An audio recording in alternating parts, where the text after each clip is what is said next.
Em, Hola, ¿qué tal? Buen día, profesor. Soy Víctor Alfonso Cervantes Hernández, tu alumno de la materia de Econometría 3, y lo que voy a realizar en ese trabajo es el análisis de la base de datos de la encuesta de la industria manufacturera en IM, tomando como base pues el índice del personal ocupado, en este caso el índice de los obreros, en un periodo del 2007 de manera mensual, que llega hasta el año 2022, hasta el periodo número 8. Entonces, en este primer análisis, pues, la primera parte del proceso de lo que tenemos que hacer o de lo que voy a realizar, pues es hacer esta serie de comandos que es para llamar librerías y además poder leer lo que es mi archivo CSV donde tengo la base descargada. Ok, entonces ya no la leyó. En este primer paso, lo que voy a hacer o lo que vamos a realizar es el análisis gráfico. Este análisis gráfico lo que nos permite pues es hacer un análisis general, introductorio, para darnos cuenta de cómo es esta serie de tiempo. Aquí lo que podemos observar es la deriva y la tendencia determinista. Entonces podemos ver que existe tal deriva y la tendencia determinista se puede observar que podríamos decir que existe, lo que nos podría llevar a decir que hay posibilidades de una caminata aleatoria y en este caso de una raíz unitaria.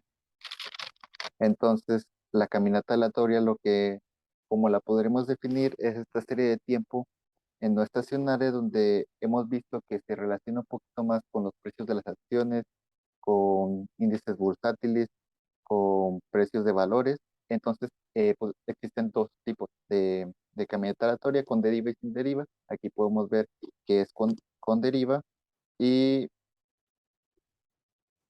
y tendencia determinista. En este caso, los valores que yo propongo, que yo diría de los valores beta sería beta uno diferente de cero, beta 2 diferente de cero y beta uno es igual a uno. Ahora ya bien, realizando este primer análisis, el siguiente paso sería realizar la prueba de Key-Fluid. La prueba de Key-Fluid que nos ayuda es a determinar si existen o no raíces unitarias en la serie de tiempo que es necesaria para comprobar. Entonces tenemos la hipótesis nula y la hipótesis alternativa. La hipótesis nula nos, nos dice o nos indica que es raíz unitaria y la alternativa es que es un proceso estacionario. En este caso, lo que hacemos aquí en Python es utilizar la prueba de Key-Fluid aumentada. Tenemos este primer comando de la prueba de Key-Fluid donde donde le estamos realizando, nos marca un, un valor para el Dickey-Fluid, un p-valor y nos manda valores críticos. Ahora, lo que yo voy a hacer aquí es realizar dos pruebas de Dickey-Fluid donde nos estamos especificando diferentes cosas. Por ejemplo, aquí el número máximo de rezagos, la regresión, si la queremos con constante con tendencia o nada más con tendencia, que diga o nada más con constante, pero también le estoy especificando el criterio con el que quiero utilizarlo. Por ejemplo, aquí en el primero es con el criterio de Swartz y aquí abajo es con el criterio de Kaike. Si nos damos cuenta aquí de los valores, podemos darnos cuenta que, por ejemplo, aquí en el modelo que utilizamos, los criterios de Kaike, eh, lo que estamos, eh, lo que nos da, mejor dicho, es un menos 2,4890 con un valor crítico si utilizamos el del 95%, que sería un menos 3,434. Entonces, en este caso no rechazamos la hipótesis nula, por lo tanto tenemos una raíz unitaria, lo que significaría que no es estacionario. Pero ahora si analizamos este otro, este otro modelo o este otro tipo, que es con el de Keke, nos da un menos 3,3720, pero aquí en el 5% nos da un menos 3,435. Entonces aquí lo que estamos haciendo es rechazando la hipótesis nula, por lo que tendríamos entonces un proceso estacionario. Es aquí donde entra en confusión sobre cuál criterio se debe utilizar. Entonces, el siguiente paso que muestro yo en mi proceso es convertir el logaritmo natural. Convertimos el logaritmo natural en la serie y lo que nos da es un primer valor estadístico de la prueba de equilibrio aumentada. Pero ahora realizamos lo mismo. Eh, Tengo dos comandos en donde especifico uno con el criterio de calque y otro con el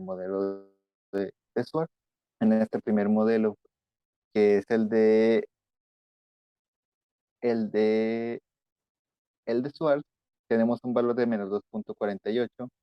Ya cuando convertimos la serie a logaritmos, y en el de abajo tenemos un menos 3,56. Entonces, por ejemplo, aquí podemos darnos cuenta que otra vez caemos en la misma situación. En una, decimos que tenemos, que aceptamos, más bien que rechazamos la hipótesis nula, por lo tanto tenemos una raíz unitaria, y en el otro caso, a un nivel de 5%, claro, como lo estamos manejando, eh, sí caemos en un proceso estacionario, aunque también podríamos jugar un poco. Por ejemplo, aquí, si tomamos el 1%, ahí ya tendríamos otro caso, porque aquí estaremos rechazando la hipótesis nula, y por lo tanto tendríamos también una raíz unitaria, que es lo que nos indica la prueba de Key-Fluide, pero ahí pues sería ser un poquito más rigurosos a un nivel de confianza mayor. Entonces, el siguiente paso que tendremos que hacer en este análisis es las primeras diferencias, que ya la hemos manejado en clase. Entonces lo que hacemos es poner un comando donde nos calcula de nuestra serie de t, nos calcula el cambio y los retornos. Entonces lo que hacemos es generarla y evaluamos también la prueba de equilibre, además de que realizamos una gráfica, que es aquí donde voy a destacar dos cosas. Por ejemplo, ya tenemos la primera diferencia y tenemos los criterios, tenemos la prueba de Key-Fluide, nuestro valor, y también tenemos esta gráfica. Si vemos nuestra gráfica, que diga, si vemos nuestro resultado, el valor de Key-Fluide, tenemos que nos da un menos 3,6737, y nuestro valor a un 5% nos da un menos 2,878. Por lo tanto, lo que tenemos aquí es que se acepta la hipótesis alternativa, por lo tanto, tenemos un proceso estacionario, que como hemos dicho, eh, por lo general o comúnmente no es necesario realizar una segunda diferencia en la mayoría de las series de tiempo, y confirma que las primeras diferencias, eh, en todas o la mayoría de las series de tiempo, debe de salir un proceso estacionario. Ahora bien, lo que destaco dentro de esta gráfica son estos periodos.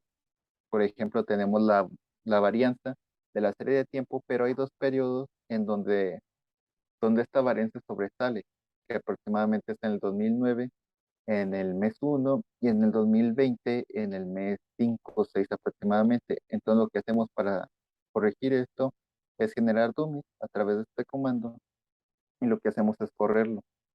Aquí, por ejemplo, especificamos las dummies dentro de cuál variable la queremos, y lo que realizamos es, pues, incluir los periodos que ya mencionamos, en este caso 2009 en el mes 1 y 2020 en el mes 6. Ahora, esto es muy importante porque a continuación lo que vamos a hacer es realizar las pruebas de autocorrelación. ¿Qué son las pruebas de autocorrelación?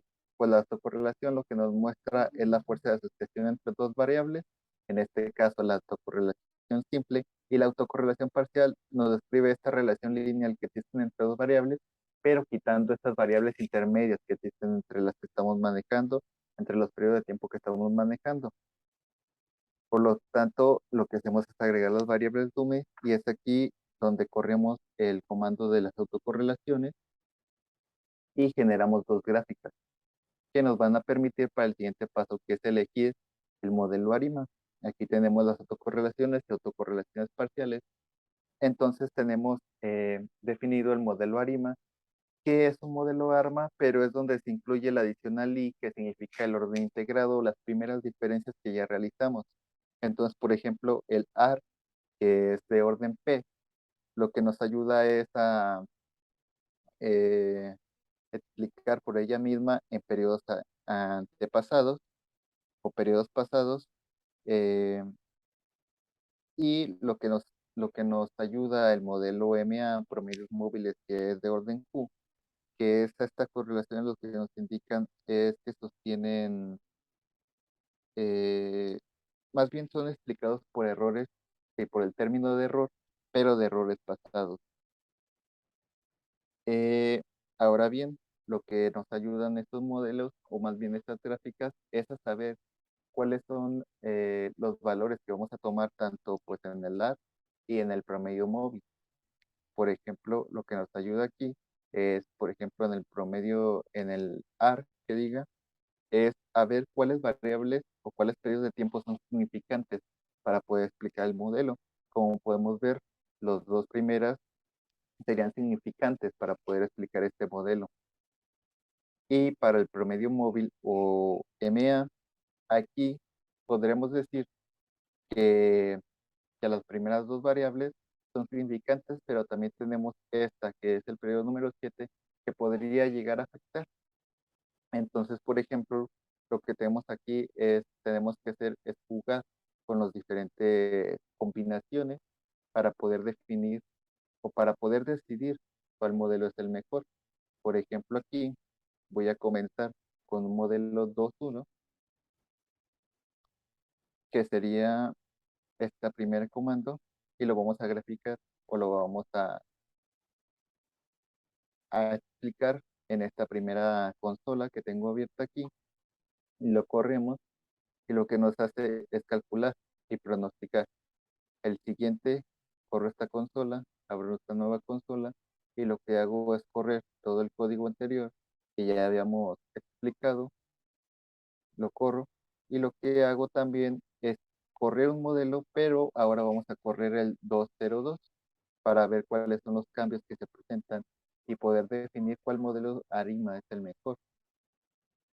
Entonces, por ejemplo, aquí y en este otro, lo que voy a hacer es correr un 207 para ver qué es lo que sucede y qué es lo que nos explica.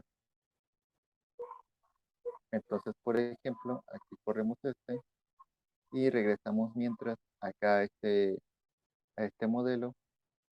Entonces, lo que nos genera aquí son dos cosas. Es el pronóstico que tenemos aquí a simple vista en nuestra consola de gráficas, y tenemos también el modelo aquí abajo donde nos especifica tres puntos o tres cosas importantes: el logaritmo, el log likelihood, el Akaike y el SWAT. Entonces, aquí lo que tenemos que observar son los criterios de evaluación de Akaike y de SWAT. No se podría decir que uno es mejor que otro, sino simplemente tocaría pues observar los dos y definir cuál criterio de evaluación es mejor. En este caso se toman los valores que sean menores y tenemos los tres modelos que ya corrimos. También podemos observar, por ejemplo, las gráficas en la parte de arriba y podemos ver cómo explican más o menos el modelo: el 201, el 202 y el 207. Entonces, por ejemplo, si nos checamos los criterios de evaluación, por ejemplo, aquí en el primero tenemos que hay que ituar lo que nos indican, pues son valores, por ejemplo, en el 201 de que son 1393.34, mientras que el SUAR son 1370.723. Si lo comparamos con el 22, lo que nos encontramos aquí es lo siguiente: que tenemos un AICAIC de 1390, mientras que el BIC o el SUAR nos indica 1364, por lo que este modelo nos está ayudando a explicar un poquito mejor el 201 que habíamos corrido acá. Ahora bien, tenemos este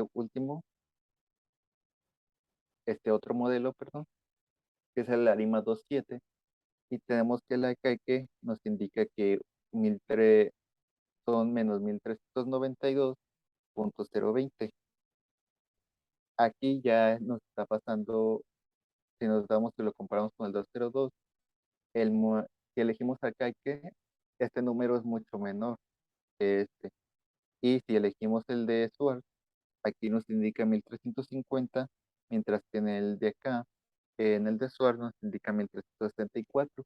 Es aquí donde entra pues una confusión sobre cuál criterio de evaluación elegir, pero para eso tenemos el siguiente paso, que es el autorima. El autorima lo que nos ayuda, por ejemplo, aquí ya corrimos, es pues a esta parte de Machine Learning que hemos ya visto en clase sobre Python, cómo nos ayuda pues ya a generar un, un modelo en el que él busca la mejor solución y hace diferentes interacciones. Hace el 101, el 102, el 2001, 202, además agrega constante, quita la constante para poder jugar y definirnos cuál modelo sería el mejor.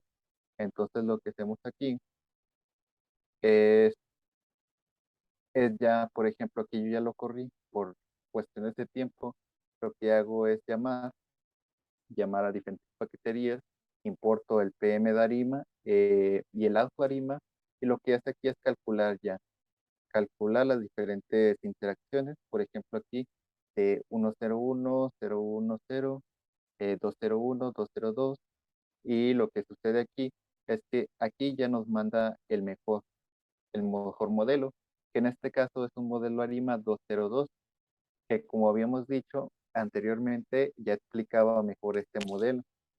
Entonces, por definición, pues este sería el modelo a elegir con un criterio de evaluación en el que tomarían los valores más bajos de Akaike y nos ayudaría a explicar mejor esta serie de tiempo y sería el modelo óptimo para poder generar el pronóstico, que también aquí lo podemos observar en las gráficas que ya generamos también con nuestro comando, eh, donde generamos este pronóstico que verdaderamente, eh, quitando 8 periodos en el tiempo de nuestra base de datos de 188, de 188 valores, quitamos 8 periodos de tiempo y graficamos, y este es el modelo autorima que definimos con diferentes parámetros, ya sea con las diferencias o con no, eh, y generamos nuestras interacciones y además graficamos que tenemos aquí el modelo donde ya nos está generando el pronóstico